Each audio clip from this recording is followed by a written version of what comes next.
The great Creator assembled the heavenly host that he might, in the presence of all the angels, confer special honor upon his Son.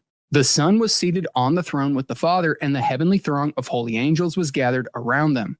The Father then made known that it was ordained by himself that Christ his Son should be equal with himself, so that wherever was the presence of his Son, it was as his own presence. The word of the Son was to be obeyed as readily as the word of the Father.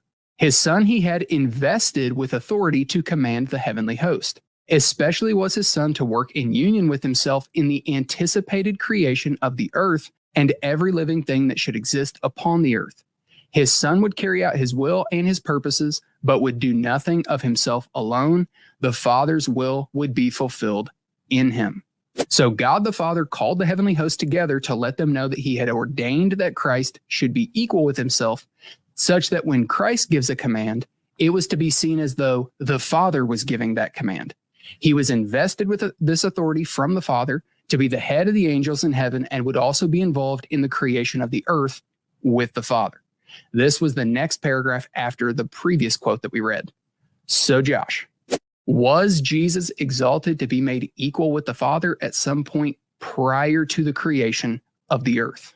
Yeah, so what I fear that a lot of my answers are going to be just like really boring to your audience because, again, the easy answer is just no. So if we were to look at Orthodox Christianity, Chalcedonian Christianity, when you're looking at the persons of the Godhead, you have to, obviously we want to be really careful with our language, but you have to confess Father, Son, and Spirit, co-equal, co-eternal, co-in power.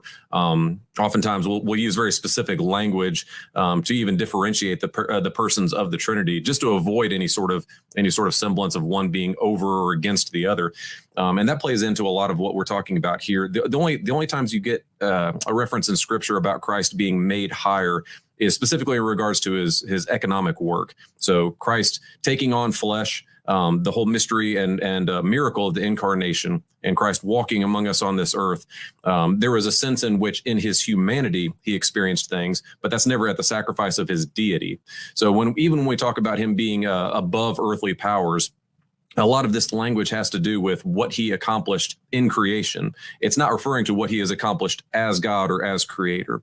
The things that you were just reading and referring to, obviously that's not in Scripture anywhere. We don't find anywhere that talks about some sort of pre-biblical, I guess we could say, event where Christ is made higher than the other created beings. What we can and must confess, though, is that all things were made through him and for him. He is before and above all things. And that's precisely because Christ, to speak of Christ prior to the creation or prior to the fall even, is to speak of Christ as God, as co-eternal, co-divine with the Father and the Son, inseparable and yet distinct persons of the Godhead. So again, the easy answer on this one is just a simple no, and it would run counter to Christian orthodoxy. Chalcedonian Christianity is what I referenced earlier, but the creeds and confessions have always confessed this sort of thing as well.